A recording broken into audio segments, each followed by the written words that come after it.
ମୃତ ବ୍ୟକ୍ତିଙ୍କର ଏହି ତିନୋଟି ଜିନିଷ କେବେ ବି ବ୍ୟବହାର କରିବା ଉଚିତ ନୁହେଁ। ଥରେ ନାରଦ ମୁନି ଯମରାଜଙ୍କୁ ଭେଟିବା ପାଇଁ ଯମଲୋକକୁ ଆସନ୍ତି। ନାରଦକୁ ଦେଖି ଯମରାଜ ବହୁତ ଖୁସି ହୁଅନ୍ତି ଏବଂ ତାଙ୍କର ବହୁତ ଭଲ ଭାବରେ ସ୍ୱାଗତ ସତ୍କାର କରନ୍ତି। ତାପରେ ସେ ନାରଦଙ୍କୁ ପଚାରନ୍ତି, ମୁନିବର, ଆପଣ ଯମଲୋକ ଆସିବା ଦ୍ୱାରା ମୁଁ ଧନ୍ୟ ହୋଇଗଲି। ମୋତେ ଆପଣଙ୍କ ଆଶୀର୍ବାଦ ପ୍ରାପ୍ତ ହୋଇଛି। ଦୟାକରି ମୋତେ କୁହନ୍ତୁ, ଆଜି ଆପଣଙ୍କୁ ଯମଲୋକଙ୍କୁ ଆସିବାର ଉଦ୍ଦେଶ୍ୟ କ'ଣ? କିଛି ଗୁରୁତ୍ୱପୂର୍ଣ୍ଣ କାରଣ ନିଶ୍ଚୟ ଥିବ ବା କିଛି ବାର୍ତ୍ତା ନେଇ ଆସିଛନ୍ତି। ତାପରେ ଦେବର୍ଷି କହିଲେ, ହେ ଧର୍ମରାଜ, ସ୍ୱର୍ଗରୁ ମର୍ତ୍ତ୍ୟ ପର୍ଯ୍ୟନ୍ତ ସବୁ ପ୍ରାଣୀ ମନୁଷ୍ୟଙ୍କ ମନରେ କ'ଣ ଅଛି, ଆପଣଙ୍କୁ କ'ଣ ଲୁଚି ରହିଛି, ମୁଁ ଆପଣଙ୍କୁ ଆଉ କ'ଣ କହିବି? ଏହା ଶୁଣି ଧର୍ମରାଜ କହିଲେ, କିନ୍ତୁ ଆପଣଙ୍କ ମନରେ କ'ଣ ଅଛି ତାହା ଜାଣିବା ମୋ ପାଇଁ ଅସମ୍ଭବ। ତାହାର ଉତ୍ତର କେବଳ ଭଗବାନ ବିଷ୍ଣୁ ହିଁ କହିପାରିବେ। ଆପଣଙ୍କ ମନ ବହୁତ ଚଞ୍ଚଳ, ତେଣୁ ଆପଣଙ୍କ ମନର କଥା ଜାଣିବା ଦୁଃସାହସ ମୁଁ କରିପାରିବି ନାହିଁ। ଦୟାକରି ଆପଣଙ୍କ ମନରେ ଯାହା ଅଛି ଆପଣ ବିନା ଦ୍ୱିଧାରେ ମୋତେ କୁହନ୍ତୁ। ତାପରେ ଦେବର୍ଷି ନାରଦ କୁହନ୍ତି, ହେ ଧର୍ମରାଜ, ମୁଁ କୌଣସି ବାର୍ତ୍ତା ନେଇ ଆପଣଙ୍କ ନିକଟକୁ ଆସିନାହିଁ। ମୋ ମନରେ କିଛି ପ୍ରଶ୍ନ ଅଛି ଯାହା ମୁଁ ଆପଣଙ୍କୁ ପଚାରିବାକୁ ଆସିଛି। କେବଳ ସମଗ୍ର ମାନବ ଜାତିର କଲ୍ୟାଣ ଉଦ୍ଦେଶ୍ୟରେ ମୁଁ ଆପଣଙ୍କ ପାଖକୁ ଆସିଛି। ଦୟାକରି ମୋ ସନ୍ଦେହ ଦୂର କରନ୍ତୁ। ଏହା ଶୁଣି ଯମରାଜ କୁହନ୍ତି, ହେ ଦେବ, ଆପଣଙ୍କ ମନରେ ଯାହା ବି ଦ୍ୱନ୍ଦ୍ୱ ବା କୌଣସି ପ୍ରଶ୍ନ କିମ୍ବା ସନ୍ଦେହ ଅଛି ଆପଣ ନିଃସଙ୍କୋଚରେ ପଚାରି ପାରନ୍ତି। ମୁଁ ନିଶ୍ଚୟ ଭାବରେ ନିଜର ସାମର୍ଥ୍ୟ ଅନୁଯାୟୀ ଆପଣଙ୍କ ପ୍ରଶ୍ନର ଉତ୍ତର ଦେବାକୁ ଚେଷ୍ଟା କରିବି। ତାପରେ ଦେବର୍ଷି ନାରଦ କୁହନ୍ତି, ହେ ଧର୍ମରାଜ, ମୋ ପ୍ରଶ୍ନ ବହୁତ ଗମ୍ଭୀର ନୁହେଁ, ଏହା ବହୁତ ସରଳ। ଆପଣ ତ ମୃତ୍ୟୁର ଦେବତା, ସେଥିପାଇଁ ଆପଣଙ୍କ ବ୍ୟତୀତ ଆଉ କିଏ ପ୍ରଶ୍ନର ଉତ୍ତର ଦେଇପାରିବ? ଧର୍ମରାଜ, ମୋ ପ୍ରଶ୍ନ ହେଉଛି ଯେ କୌଣସି ମନୁଷ୍ୟ ଯେତେବେଳେ ମୃତ୍ୟୁକୁ ପ୍ରାପ୍ତ ହୁଏ ସେତେବେଳେ କେଉଁ ବସ୍ତୁ ସାଙ୍ଗରେ ନେଇଯାଏ ଏବଂ ତାର ଛାଡ଼ିଥିବା କେଉଁ କେଉଁ ବସ୍ତୁ ଅନ୍ୟ ମନୁଷ୍ୟ ବ୍ୟବହାର କରିବା ଉଚିତ ନୁହେଁ? ଏହା ଶୁଣି ଧର୍ମରାଜ କହିଲେ, ଦେବର୍ଷି, ଆପଣ ସଠିକ ପ୍ରଶ୍ନ ପଚାରିଛନ୍ତି। ସମଗ୍ର ମାନବ ଜାତିର କଲ୍ୟାଣ ପାଇଁ ମୁଁ ଆପଣଙ୍କୁ ପଚାରିଥିବା ପ୍ରଶ୍ନର ଉତ୍ତର ନିଶ୍ଚିତ ଭାବରେ ଦେବି। କିନ୍ତୁ ଏହି ପ୍ରଶ୍ନଗୁଡ଼ିକର ଉତ୍ତର ଜାଣିବା ପାଇଁ ମୁଁ ଆପଣଙ୍କୁ ଏକ ସୁନ୍ଦର କାହାଣୀ କହିବି। ଏହି କାହାଣୀ ଶୁଣିବା ପରେ ଆପଣ ସମସ୍ତ ପ୍ରଶ୍ନର ଉତ୍ତର ପାଇବେ। ଆପଣ ଏହି କାହାଣୀ ଧ୍ୟାନର ସହିତ ଶୁଣନ୍ତୁ। ଦେବର୍ଷି କୁହନ୍ତି, ହେ ଧର୍ମରାଜ, ଠିକ୍ ଅଛି, ମୁଁ ନିଶ୍ଚୟ ଭାବରେ ସମ୍ପୂର୍ଣ୍ଣ ଧ୍ୟାନର ସହିତ କାହାଣୀ ଶୁଣିବି।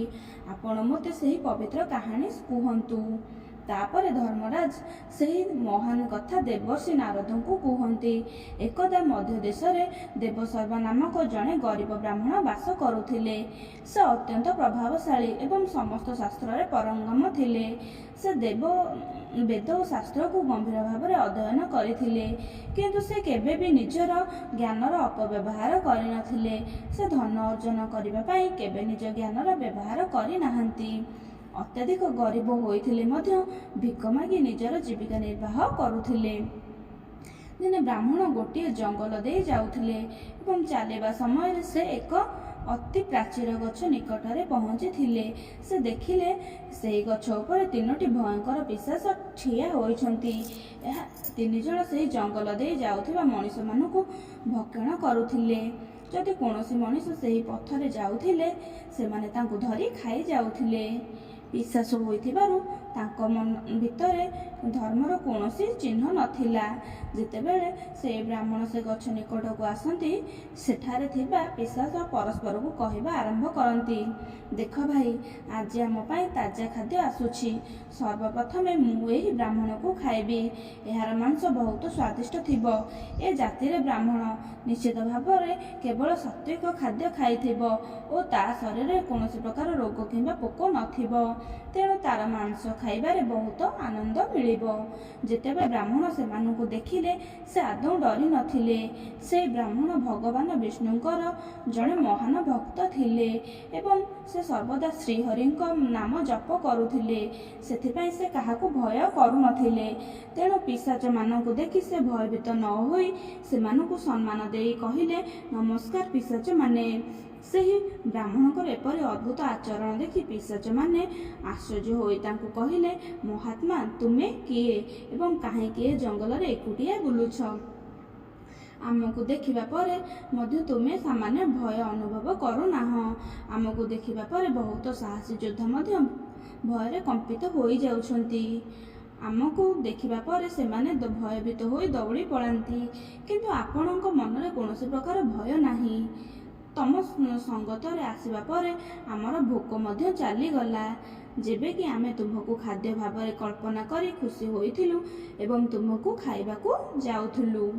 ତାପରେ ସେ ବ୍ରାହ୍ମଣ କୁହନ୍ତି, ତୁମେ ପିଶାଚ, ମୁଁ ତୁମକୁ ଆଦୌ ଭୟ କରେ ନାହିଁ, କାରଣ ମୁଁ ଜାଣେ ଯେ ଭଗବାନ ସର୍ବଦା ମୋ ସହିତ ଅଛନ୍ତି ଏବଂ ତାଙ୍କ ଇଚ୍ଛା ବିନା ଗଛରେ ଗୋଟିଏ ପତ୍ର ମଧ୍ୟ ହଲେ ନାହିଁ। ଯଦି ମୋର ମୃତ୍ୟୁ ପିଶାଚ ଦ୍ୱାରା ଘଟିବାର ଅଛି, ତେବେ ମୁଁ ମଧ୍ୟ ଏହାକୁ ଖୁସିରେ ଗ୍ରହଣ କରୁଛି। ମୋ ଭାଗ୍ୟରେ ଭଗବାନ ଯାହା ଲେଖିଛନ୍ତି ମୁଁ ତାହାକୁ ଗ୍ରହଣ କରୁଛି। ଯଦି ତୁମେ ମୋତେ ଖାଇ ସନ୍ତୁଷ୍ଟ ହୁଅ, ତେବେ ମୁଁ ଏହାକୁ ମୋର ଭାଗ୍ୟ ବୋଲି ବିବେଚନା କରିବି। ଏହି ଦୁନିଆର ସମସ୍ତ ଜୀବକୁ ସୁଖ ପ୍ରଦାନ କରିବା ଏବଂ ସନ୍ତୁଷ୍ଟ କରିବା ପାଇଁ ପ୍ରତ୍ୟେକ ମନୁଷ୍ୟର କର୍ତ୍ତବ୍ୟ। ତାପରେ ପିଶାଚ ମଧ୍ୟ ଭଗବାନଙ୍କ ଦ୍ୱାରା ସୃଷ୍ଟି ହୋଇଛନ୍ତି, ତେବେ ମୁଁ ଆପଣଙ୍କୁ କିପରି ଭୟ କରିପାରିବି? ବ୍ରାହ୍ମଣଙ୍କର ଏପରି କଥା ଶୁଣିବା ପରେ ସମସ୍ତ ପିଶାଚ ଆଶ୍ଚର୍ଯ୍ୟ ହୋଇ ବ୍ରାହ୍ମଣଙ୍କୁ କହିବାକୁ ଲାଗିଲେ, ହେ ବ୍ରାହ୍ମଣ ଦେବତା, ଆପଣଙ୍କର କଥା ବହୁତ ସୁନ୍ଦର ଏବଂ ଆମେ କେବଳ ଶୁଣିବା ଦ୍ୱାରା ସନ୍ତୁଷ୍ଟ ହୋଇଗଲୁ। ଆମେ ଆପଣଙ୍କୁ ଖାଇବୁ ନାହିଁ। ଦୟାକରି ଆମକୁ କୁହନ୍ତୁ, ଆପଣ କିଏ ଏବଂ କେଉଁ କାରଣରୁ ଆପଣ ଏହି ଜଙ୍ଗଲରେ ବୁଲୁଛନ୍ତି? ବ୍ରାହ୍ମଣ କୁହନ୍ତି, ହେ ପିଶାଚଗଣ, ମୋର ନାମ ଦେବଶର୍ମା ଏବଂ ମୁଁ ପ୍ରଭୁଙ୍କୁ ଉପାସନା କରିବା ପାଇଁ ଏହି ଜଙ୍ଗଲରେ ଏକ ଉପଯୁକ୍ତ ସ୍ଥାନ ଖୋଜୁଥିଲି, କିନ୍ତୁ ତୁମମାନଙ୍କୁ ଦେଖି ଲାଗୁଛି ଯେ ତୁମେମାନେ ବହୁତ ଅସୁବିଧାରେ ପଡ଼ିଛ। ମୋତେ କୁହ, କାହିଁକି ତୁମକୁ ଏ ପିଶାଚ ହେବାକୁ ପଡ଼ିଲା?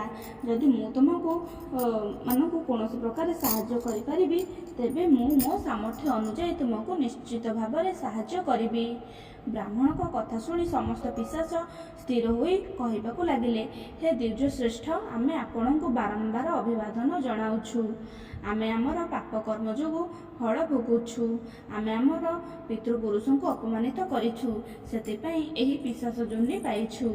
ଆମେ ଜାଣୁନାହୁଁ ଏ ପିଶାଚ ଶରୀରରୁ କେବେ ମୁକ୍ତି ପାଇବୁ।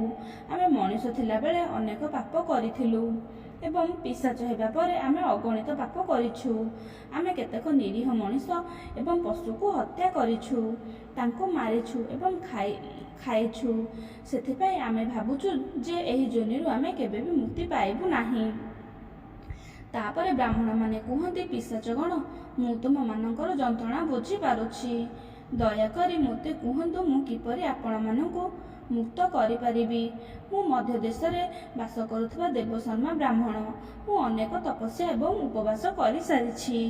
ଯଦି ତୁମମାନଙ୍କ ମୁକ୍ତି ପାଇଁ କିଛି ବ୍ରତ ଉପବାସ ଅଛି, ତେବେ ଦୟାକରି ମୋତେ କୁହନ୍ତୁ।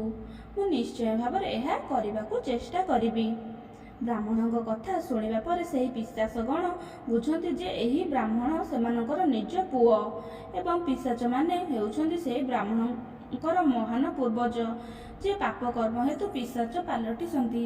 ସେମାନେ କହିଲେ, ଆମେ ସବୁବେଳେ ମଇଳା ପୋଷାକ ପିନ୍ଧୁଥିଲୁ, ମଇଳା ପୋଷାକ ପିନ୍ଧି ଖାଦ୍ୟ ଖାଉଥିଲୁ, ପୂଜାପାଠ ଇତ୍ୟାଦି କରୁନଥିଲୁ। ଆମେ ସର୍ବଦା ବର୍ଜ୍ୟବସ୍ତୁ ସେବନ କରୁଥିଲୁ, ସେଥିପାଇଁ ଏ ଦୁର୍ଭାଗ୍ୟର ସମ୍ମୁଖୀନ ହୋଇଛୁ। ଆମେ ଉଲଗ୍ନ ସ୍ନାନ କରୁଥିଲୁ, ଯେଉଁ କାରଣରୁ ଆମର ପୂର୍ବପୁରୁଷ ଆମ ଉପରେ କ୍ରୋଧିତ ହୋଇଥିଲେ। ଆମେ ଆମର ପିତୃପୁରୁଷଙ୍କୁ କଦାପି ଖାଦ୍ୟ ଅର୍ପଣ କରୁନଥିଲୁ, ସେଥିପାଇଁ ମୃତ୍ୟୁ ପରେ ଆମକୁ ପ୍ରେତ ହେବାକୁ ପଡ଼ିଲା। ତୁମେ ଆମର ନିଜ ବଂଶର, ତୁମେ ଆମର ପୂର୍ବଜ। ଭଗବାନଙ୍କ କୃପାରୁ ସେ ତୁମକୁ ଆମ ପାଖକୁ ପଠାଇଛନ୍ତି। ବର୍ତ୍ତମାନ ଆମେ ନିଶ୍ଚିତ ଯେ ଆମକୁ ମୁକ୍ତ କରିବାକୁ ତୁମେ ଆସିଛ। ହେ ପୁତ୍ର, ତୁମେ ବର୍ତ୍ତମାନ ଯାଇ ଆମର ମୁକ୍ତି ପାଇଁ ଚେଷ୍ଟା କର। ନିଜ ପୂର୍ବପୁରୁଷଙ୍କ ଏପରି ଅବସ୍ଥା ଦେଖି ବ୍ରାହ୍ମଣ ଅତ୍ୟନ୍ତ ଦୁଃଖୀ ହୋଇ ଭାବିବାକୁ ଲାଗିଲେ ଯେ ନିଜ ପୂର୍ବପୁରୁଷଙ୍କ ପରିତ୍ରାଣ ପାଇଁ କର୍ମ କରିବା ପ୍ରତ୍ୟେକ ମନୁଷ୍ୟର କର୍ତ୍ତବ୍ୟ ଅଟେ। ସେହି ବ୍ରାହ୍ମଣ ପିଶାଚମାନଙ୍କୁ ଏହି ପ୍ରତିଜ୍ଞା କରି କୁହନ୍ତି, ହେ ପ୍ରିୟ ପ୍ରେତଗଣ, ମୁଁ ନିଶ୍ଚିତ ଭାବରେ ତୁମର ମୁକ୍ତି ପାଇଁ ପଦକ୍ଷେପ ନେବି। ତାପରେ ସେହି ବ୍ରାହ୍ମଣ ମୁନି ଅଗସ୍ତ୍ୟଙ୍କ ନିକଟକୁ ଯାଇ ପିତୃପୁରୁଷଙ୍କ ମୁକ୍ତି ପାଇଁ ଉପାୟ ପଚାରନ୍ତି। ମୁନି ଅଗସ୍ତ୍ୟ କହିଲେ ଯେ ପୂର୍ବପୁରୁଷଙ୍କ ପରିତ୍ରାଣ ପାଇଁ ତର୍ପଣ, ଶ୍ରାଦ୍ଧ, ପିଣ୍ଡଦାନ ଇତ୍ୟାଦି ରୀତିନୀତି ବିଷୟରେ ବ୍ରାହ୍ମଣଙ୍କୁ କହିଥିଲେ। ବ୍ରାହ୍ମଣ ପବିତ୍ର ନଦୀ କୂଳକୁ ଯାଇ ନିଜର ପୂର୍ବଜଙ୍କୁ ମୁକ୍ତି ପାଇଁ ଅଗସ୍ତ୍ୟଙ୍କ ଦ୍ୱାରା କୁହାଯାଇଥିବା ସମସ୍ତ କାର୍ଯ୍ୟ କରନ୍ତି। ସେ ପ୍ରଥମେ ନଦୀର ପବିତ୍ର ଜଳରେ ତର୍ପଣ କରନ୍ତି, ତାପରେ ନଦୀ କୂଳରେ ବସି ପିଣ୍ଡ ଦାନ କରନ୍ତି ଏବଂ ନିଜ ଶକ୍ତି ଅନୁସାରେ ଯାହା କିଛି ଦାନ କରନ୍ତି। ଏହିପରି ସେ ସେହି ବ୍ରାହ୍ମଣଙ୍କ କର୍ମ ମାଧ୍ୟମରେ ସେହି ସମସ୍ତ ପିଶାଚ ମୁକ୍ତି ଲାଭ କରି ସ୍ୱର୍ଗ ଆଡ଼କୁ ଚାଲିଯାଆନ୍ତି। ତାପରେ ଧର୍ମରାଜ ଦେବର୍ଷି ନାରଦଙ୍କୁ କୁହନ୍ତି, ହେ ଦେବର୍ଷି, ସେଥିପାଇଁ ଜଣେ ବ୍ୟକ୍ତି କଦାପି ମଇଳା ଓ ଗନ୍ଧିଆ ପୋଷାକ ପିନ୍ଧିବା ଉଚିତ ନୁହେଁ। ସେ କଦାପି ମଇଳା ଖାଦ୍ୟ ଖାଇବା ଉଚିତ ନୁହେଁ। ଭୂମିରେ ପଡ଼ିଯାଇଥିବା, ଅନ୍ୟମାନଙ୍କ ଦ୍ୱାରା ଡେଇଁଥିବା ଏବଂ କାହାର ଅଇଁଠା ଖାଦ୍ୟ ଖାଇବା ଉଚିତ ନୁହେଁ। ଦୈବ ବା ପିତୃଲୋକଙ୍କୁ ଭୋଗ ନ ଦେଇ ଖାଦ୍ୟ ହେଉଛି ଅପଚୟ ଖାଦ୍ୟ। ବର୍ତ୍ତମାନ ମୁଁ ଆପଣଙ୍କୁ ସେହି ମୃତ ବ୍ୟକ୍ତିଙ୍କ ବସ୍ତୁ ଗୁଡ଼ିକ ବିଷୟରେ କହୁଛି, ଯାହା କୌଣସି ବ୍ୟକ୍ତି ବ୍ୟବହାର କରିବା ଉଚିତ ନୁହେଁ। ମୃତ୍ୟୁ ପରେ ସେହି ଆତ୍ମାର ସେହି ବସ୍ତୁ ସହିତ ଥିବା ମୋହ ଦୂର ହୁଏ ନାହିଁ। ଯେ ପର୍ଯ୍ୟନ୍ତ ଜଣେ ବ୍ୟକ୍ତି ସାଂସାରିକ ମୋହ, ଭୌତିକ ସୁଖକୁ ଛାଡ଼ି ନିଜକୁ ଭଗବାନଙ୍କ ଶରଣରେ ସମ୍ପୂର୍ଣ୍ଣ ରୂପେ ସମର୍ପିତ ନ କରେ, ସେ ପର୍ଯ୍ୟନ୍ତ ବିଭିନ୍ନ ଯୋନିରେ ଜନ୍ମ ନେଇ ସେ ସଂସାରରେ ବୁଲୁଥାଏ। ବେଳେବେଳେ ମଣିଷର ଏହି ସାଂସାରିକ ମୋହ ଏତେ ଅଧିକ ଥାଏ ଯେ ସେ ମୃତ୍ୟୁ ପରେ ସେ ପ୍ରେତର ରୂପ ଧାରଣ କରି ମଧ୍ୟ ସେ ଏହି ମର୍ତ୍ତ୍ୟରେ ରହିଥାନ୍ତି। ଯଦି ଜଣେ ବ୍ୟକ୍ତିର ଅକାଳରେ ମୃତ୍ୟୁ ହୁଏ, ତେବେ ସେ ମଧ୍ୟ ପ୍ରେତ ଯୋନିରେ ପ୍ରବେଶ କରେ ଏବଂ ନିଜ ପରିବାରର ସଦସ୍ୟମାନଙ୍କୁ ଆଘାତ ଦେବା ଆରମ୍ଭ କରେ। ଅନେକ ଥର ଲୋକମାନେ ନିଜ ମୃତ ସମ୍ପର୍କୀୟଙ୍କ ବସ୍ତୁଗୁଡ଼ିକୁ ସେମାନଙ୍କ ସ୍ମୃତିରେ ରଖନ୍ତି କିମ୍ବା ସେହି ବସ୍ତୁକୁ ବ୍ୟବହାର କରିବା ଆରମ୍ଭ କରନ୍ତି। କିନ୍ତୁ ମଣିଷକୁ ମୃତ ବ୍ୟକ୍ତିଙ୍କ କିଛି ବସ୍ତୁ ବ୍ୟବହାର କରିବା ଉଚିତ ନୁହେଁ, କାରଣ ଏହି ବସ୍ତୁ ଗୁଡ଼ିକରେ ସେହି ମୃତ ବ୍ୟକ୍ତିଙ୍କ ଊର୍ଜା ଜଡ଼ିତ ହୋଇ ରହିଥାଏ। ମୃତ ବ୍ୟକ୍ତି ସେହି ବସ୍ତୁ ଗୁଡ଼ିକ ସହିତ ଅତ୍ୟଧିକ ଜଡ଼ିତ ଥିବାରୁ ସେ ମୃତ୍ୟୁ ପରେ ମଧ୍ୟ ସେହି ବସ୍ତୁ ଗୁଡ଼ିକ ସହିତ ଜଡ଼ିତ ହୋଇ ରହିଥାନ୍ତି। ତେଣୁ ଯଦି କେହି ଏ ବସ୍ତୁ ଗୁଡ଼ିକ ବ୍ୟବହାର କରନ୍ତି, ତେବେ ତାଙ୍କୁ ଅନେକ ସମସ୍ୟା ସାମ୍ନା କରିବାକୁ ପଡ଼ିଥାଏ। ସେ ମୃତ ଆତ୍ମା ମଣିଷକୁ ଅନେକ ଉପାୟରେ କଷ୍ଟ ଦେବା ଆରମ୍ଭ କରିଥାନ୍ତି। ସେଥିପାଇଁ କୌଣସି ମଣିଷ ମୃତ ବ୍ୟକ୍ତିଙ୍କ ବସ୍ତୁ ବ୍ୟବହାର କରିବା ଉଚିତ ନୁହେଁ। ଯଦି ମନୁଷ୍ୟ ଚାହେଁ ସେହି ବସ୍ତୁ ଗୁଡ଼ିକୁ ସୁରକ୍ଷିତ ଭାବରେ ନିଜ ଘରେ ରଖିପାରିବ କିମ୍ବା ନଦୀ ଜଳରେ ବିସର୍ଜନ କରିପାରିବ, କିନ୍ତୁ ଭୁଲରେ ମଧ୍ୟ ବ୍ୟବହାର କରିବା ଉଚିତ ନୁହେଁ। ଯଦି ସେହି ମୃତ ବ୍ୟକ୍ତିଙ୍କ ଶାନ୍ତି ପାଇଁ ସେହି ବ୍ୟକ୍ତିଙ୍କ ପ୍ରିୟ ବସ୍ତୁ ଦାନ କରନ୍ତି, ତେବେ ଏହା ଅତ୍ୟନ୍ତ ଶୁଭ ଅଟେ। ପ୍ରଥମ କଥା ହେଉଛି ମୃତ ବ୍ୟକ୍ତିଙ୍କ ପୋଷାକ। ମୃତ ବ୍ୟକ୍ତିଙ୍କ ପୋଷାକ କେବେ ବି ବ୍ୟବହାର କରିବା ଉଚିତ ନୁହେଁ। ସେଗୁଡ଼ିକ ପିନ୍ଧିବା ମଧ୍ୟ ଉଚିତ ନୁହେଁ। ଏହା କରିବା ଦ୍ୱାରା ମୃତ ବ୍ୟକ୍ତିଙ୍କ ଆତ୍ମା ମନୁଷ୍ୟ ସହିତ ଜଡ଼ିତ ହୋଇ ରହିଥାଏ, ଯେଉଁ କାରଣରୁ ବ୍ୟକ୍ତି ଶାରୀରିକ ଏବଂ ମାନସିକ ଭାବରେ ଦୁର୍ବଳ ହୋଇଯାଏ। ସେହି ବ୍ୟକ୍ତି ତାଙ୍କ ମୃତ ପରିବାର ସଦସ୍ୟମାନେ ମନେ ପକାଇ ଦୁଃଖ ଓ ସନ୍ତାପରେ ଜୀବନ କାଟୁଥାନ୍ତି। ତେଣୁ ଜଣେ ମୃତ ବ୍ୟକ୍ତିଙ୍କ ପୋଷାକ ପିନ୍ଧିବା ଉଚିତ ନୁହେଁ। ମୃତ ବ୍ୟକ୍ତିଙ୍କ ପୋଷାକ ସର୍ବଦା ଦାନ କରିବା ଉଚିତ, ଯାହାଦ୍ୱାରା ତାଙ୍କ ଆତ୍ମା ଶାନ୍ତି ଲାଭ କରେ। ଦ୍ୱିତୀୟ କଥା ହେଉଛି ମୃତ ବ୍ୟକ୍ତିଙ୍କ ଅଳଙ୍କାର। ମୃତ ବ୍ୟକ୍ତିଙ୍କ ଅଳଙ୍କାର ମଧ୍ୟ ତାଙ୍କ ପୋଷାକ ପରି ଶକ୍ତିର ଉତ୍ସ। ଜଣେ ମୃତ ବ୍ୟକ୍ତିଙ୍କ ଅଳଙ୍କାର ସହିତ ମୋହ ପୋଷାକ ଠାରୁ ଅନେକ ଗୁଣରେ ଅଧିକ, କାରଣ ପ୍ରତ୍ୟେକ ବ୍ୟକ୍ତି ନିଜକୁ ସୁନ୍ଦର ଦେଖାଯିବା ପାଇଁ ଅଳଙ୍କାର ପିନ୍ଧନ୍ତି। କିନ୍ତୁ ଯେତେବେଳେ ଜଣେ ବ୍ୟକ୍ତି ମୃତ୍ୟୁବରଣ କରେ ଏବଂ ତାଙ୍କର ଅଳଙ୍କାର ଅନ୍ୟ କେହି ପିନ୍ଧନ୍ତି, ତେବେ ସେ ମୃତ ବ୍ୟକ୍ତିଙ୍କ ଆତ୍ମା ଅସହଜ ଭାବରେ ରହିବା ଆରମ୍ଭ କରେ ଏବଂ ସେହି ଆତ୍ମା ସେହି ବ୍ୟକ୍ତିଙ୍କୁ ଅସୁବିଧାରେ ପକାଇବା ଆରମ୍ଭ କରେ। ଆତ୍ମା ମୁକ୍ତିର ପଛରେ ଯାଇ ନାହିଁ ଏବଂ ନିଜ ପରିବାର ସଦସ୍ୟମାନଙ୍କ ସହିତ ଏହି ମର୍ତ୍ତ୍ୟ ଜଗତରେ ଯୋଗ ଦେଇଥାଏ। ନିଜ ପ୍ରିୟଜନମାନଙ୍କୁ ଅସୁବିଧାରେ ପକାଇବା ଆରମ୍ଭ କରେ। ତେଣୁ ସେମାନଙ୍କ ଅଳଙ୍କାର କେବେ ବି ବ୍ୟବହାର କରିବା ଉଚିତ ନୁହେଁ। ଜଣେ ବ୍ୟକ୍ତିର ମୃତ୍ୟୁ ପରେ ତାଙ୍କର ଅଳଙ୍କାରକୁ ତରଳାଇ ଅନ୍ୟ ଅଳଙ୍କାର ବନାଇବା ଉଚିତ, ନଚେତ୍ ଏହାକୁ ମନ୍ଦିରକୁ ଦାନ କରିଦେବା ଉଚିତ। ତୃତୀୟ ବସ୍ତୁ ହେଉଛି ମୃତ ବ୍ୟକ୍ତି ଜପ କରୁଥିବା ମାଳ। ଜୀବିତ ଥିବାବେଳେ ଜଣେ ବ୍ୟକ୍ତି ତାଙ୍କ ମାଳାରେ ମନ୍ତ୍ର ଜପ କରନ୍ତି। ତାଙ୍କ ହାତରେ ବା ଗଳାରେ ଥିବା ମାଳ ତାଙ୍କ ଜୀବନ ସାରା ପୁଣ୍ୟର ଚାବିକାଠି ଅଟେ। ତେଣୁ ତାଙ୍କର ମୃତ୍ୟୁ ପରେ କୌଣସି ବ୍ୟକ୍ତି ତାଙ୍କ ଜପମାଳ ପିନ୍ଧିବା ଉଚିତ ନୁହେଁ। ତାକୁ ପବିତ୍ର ନଦୀର ଜଳରେ ପ୍ରବାହିତ କରିଦେବା ଉଚିତ। ପବିତ୍ର ନଦୀ ସମସ୍ତ ପୁଣ୍ୟ ସହିତ ମୃତ ବ୍ୟକ୍ତିଙ୍କୁ ସ୍ୱର୍ଗ ଆଡ଼କୁ ପ୍ରବାହିତ କରି ନେଇଥାଏ। ଯମରାଜ କୁହନ୍ତି, ହେ ଦେବର୍ଷି, ମୃତ୍ୟୁ ପରେ ଜଣେ ବ୍ୟକ୍ତି କେବଳ ନିଜର ପାପ ଏବଂ ପୁଣ୍ୟକୁ ସାଥିରେ ନେଇଥାଏ ଏବଂ ଅନ୍ୟାନ୍ୟ ସମସ୍ତ ବସ୍ତୁ ଏଠାରେ ଛାଡ଼ିଦିଏ। ସେଥିପାଇଁ ସେ ସେହି ବସ୍ତୁଗୁଡ଼ିକ ପ୍ରତି କେବେ ବି ଅତ୍ୟଧିକ ସଂଲଗ୍ନ ହେବା ଉଚିତ ନୁହେଁ। ଏହି ଉପାୟରେ ଯମରାଜ ଜଣେ ମୃତ ବ୍ୟକ୍ତିଙ୍କ ପ୍ରସଙ୍ଗରେ ନାରଦ ମୁନିଙ୍କୁ ଏହି ଅତ୍ୟନ୍ତ ଗୁରୁତ୍ୱପୂର୍ଣ୍ଣ କାହାଣୀ କହିଛନ୍ତି। ଆପଣଙ୍କୁ ଏହି କାହାଣୀଟି କେମିତି ଲାଗିଲା କମେଣ୍ଟରେ ନିଶ୍ଚୟ ଜଣାଇବେ। ଯଦି ଆପଣଙ୍କୁ ଭିଡ଼ିଓଟି ଭଲ ଲାଗିଲା ତେବେ ଭିଡ଼ିଓକୁ ଲାଇକ୍ କରନ୍ତୁ ଏବଂ କମେଣ୍ଟରେ ଜୟ ଶ୍ରୀକୃଷ୍ଣ ଲେଖନ୍ତୁ ଏବଂ ଚ୍ୟାନେଲରେ ନୂଆ ହେଇଥିଲେ ଚ୍ୟାନେଲକୁ ସବସ୍କ୍ରାଇବ୍ କରନ୍ତୁ।